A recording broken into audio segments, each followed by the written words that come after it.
A child in year 2 once asked me how I write poems, and there's no one answer to that. Anybody who writes a poem will tell you that there's no one answer to that. It may be an idea, it may be a word, it may be a line, a phrase, an experience, anything at all. There's no one way. Occasionally, something that happens to me is what somebody once called an immersion phase. And that's when a poem starts and arrives in one go. It doesn't happen all that often, but when it does happen, it's virtually unstoppable. And that's what happened with this poem.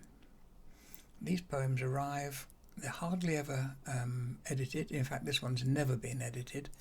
There's hardly ever any punctuation because it's one continuous flow. That's the only way I can describe it.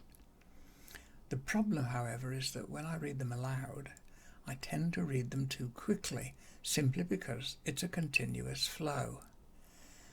So, I have now tried this 9 times, and I've always gone wrong, tripped myself up, particularly at the end, because I'm aware that I'm getting faster and faster, and I'm trying to slow myself down.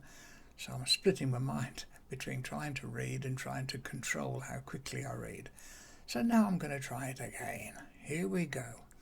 So see if we can finally meet Freya. Books loved a little girl called Freya. In her presence they jumped off the shelving, knowing she'd pick them up gently, tickle their pages, and spend her hours delving into the facts that most had forgotten, or more likely that most never knew, because books were judged by their covers, their thickness or pictures. It's true that so often too many children think that reading is something to hate. It's boring and too hard to learn.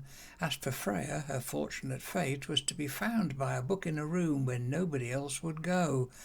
Its pages played with her fingers, its pictures like suns seemed to glow, as the letters of words became stars caught like dust in the dancing beams of sunlight that sliced up the room.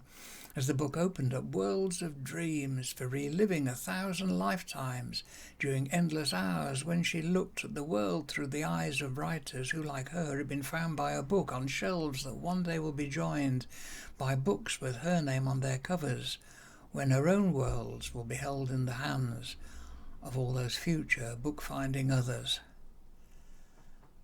Wow, I did it. I don't know if in hearing that you understood what I meant when I said that it's a continuous flow. It doesn't happen often, but when it does happen, it's actually quite an exhilarating experience when it happens.